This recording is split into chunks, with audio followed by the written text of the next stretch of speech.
take a look at the Middle East, but let's take a look at the facts. The facts are, for 35, I repeat, for 35 years, there has been a harsh, brutal, miserable military occupation. There is a political settlement that has been supported by virtually the entire world, including the Arab states, the PLO, Europe, Eastern Europe, Canada. Didn't Barack put that on the table? No, he did not. The Barack proposal in Camp David, in the Barack Clinton proposal, in the United States, you cannot find a map. Here's what you find when you look at a map. 5 cantons, all surrounded by Israeli settlements, infrastructure development, and so on, which also incidentally guarantee Israel control over the water resources. This does not rise to the level of South Africa 40 years ago, when South Africa established the Bantustans. That's the generous, magnanimous offer. Okay. And there's a good reason why maps weren't shown, because as soon as you look at the map, you see it. Let me just say, Arafat didn't even bother putting a counter-proposal on the table. That's not true. The problem that people look at now, the Middle East, is they say it's spun out of control. How do you get back to... We look at our own position, and we discover what I just described, that for 25 years, the United States has blocked the political settlement, which is supported by the majority of the American population and by the entire world, except for Israel. We take a look at Camp David, and we see, yeah, it was the same.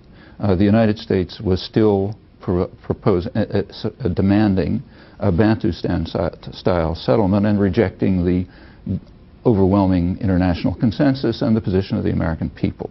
We then discover that the United States immediately moved to enhance terror in the region.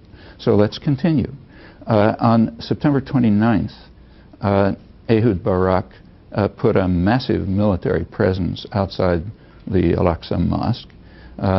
Very provocative. When people came out of the mosque, young people started throwing stones. The Israeli army started shooting.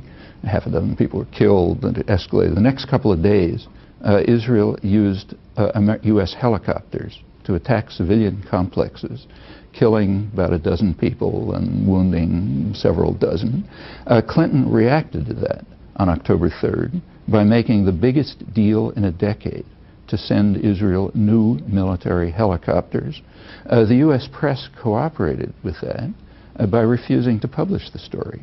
To this day, they have not published the fact. It continued. When Bush came in, one of his first acts was to send Israel a new shipment of the most advanced military helicopters in the arsenal.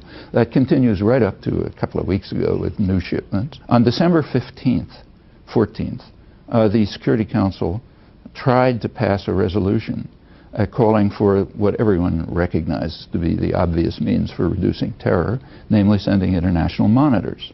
The U.S. vetoed it. 10 days before that, there was a meeting at Geneva of the high contracting parties of the Fourth Geneva Convention, which has unanimously held for 35 years that it applies to Israel. The meeting condemned the Israeli settlements as illegal, condemned a list of atrocities, willful destruction of property, murder, trials, torture, and so on and so forth. What happened to that meeting? Oh, I'll tell you what happened to that meeting. The U.S. boycotted it. Therefore, the media refused to publish it. Therefore, no one here knows that the United States once again enhanced terror by refusing to recognize the applicability of conventions which make virtually everything the United States and Israel are doing there a grave breach of the Geneva Conventions, which means a war crime. The United States is obligated as a high contracting party to prosecute violations of those conventions. That means to prosecute its own leadership for the last 25 years. Book writers like Bernard Lewis say what went wrong, that in fact there might be a clash of civilizations between an Islamic culture and a Western Judeo-Christian culture. They resent us. There's enormous amounts of hatred, and it goes back in history because of resentment. Yes, there's hatred against us. Why? In 1958, the U.S. government faced, we know from internal records, 3 major crises in the world. North Africa, Middle East, and Indonesia, all with oil-producing states, all Islamic states. President Eisenhower, in internal discussion, observed to his staff, that I'm quoting it now, there's a campaign of hatred against us in the Middle East, not by governments, but by the people. The National Security Council discussed that question and said yes, and the reason is there's a perception in that region that the United States supports status quo governments which prevent democracy and development, and that we do it because of our interest in Near East oil.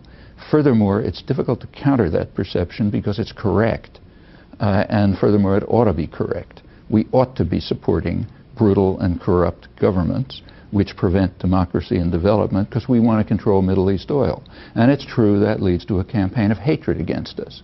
Now, until Bernard Lewis tells us that, and that's only one piece of a long story, we know that he's just a vulgar propagandist, not a scholar.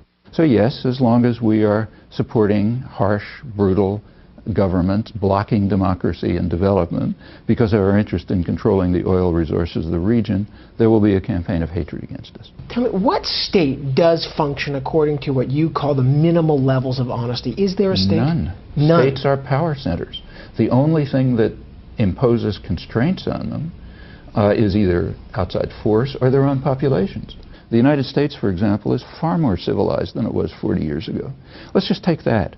This March happened to be the 40th anniversary of the public announcement by the Kennedy administration that the U.S. Air Force is bombing South Vietnam. No U.S. president today, or for the last 20 years, could conceivably do what Kennedy could do with total impunity 40 years ago.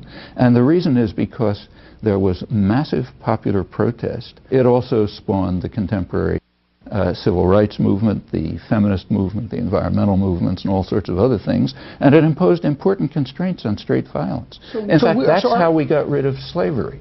That's how we got rid of feudalism. What will the state look like at the end? At the end, I think states ought to dissolve because I think they're illegitimate structures. But that's a long time. That's it.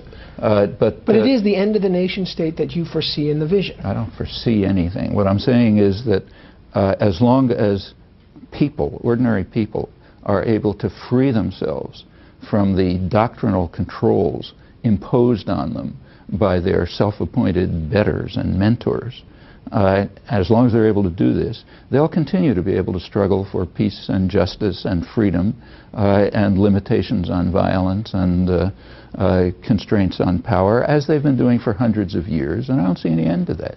The immediate problem is to free ourselves from the shackles imposed very consciously by the kind of people you're talking about, who don't want the facts to be known, and for very good reasons, because if people know the facts, they're not going to tolerate them. So therefore you have to prevent them from knowing.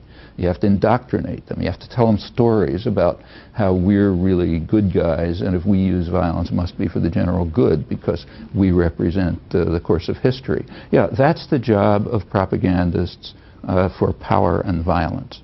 And it's the task of populations to free themselves from those kinds of controls and domination. Pleasure to see you. Always.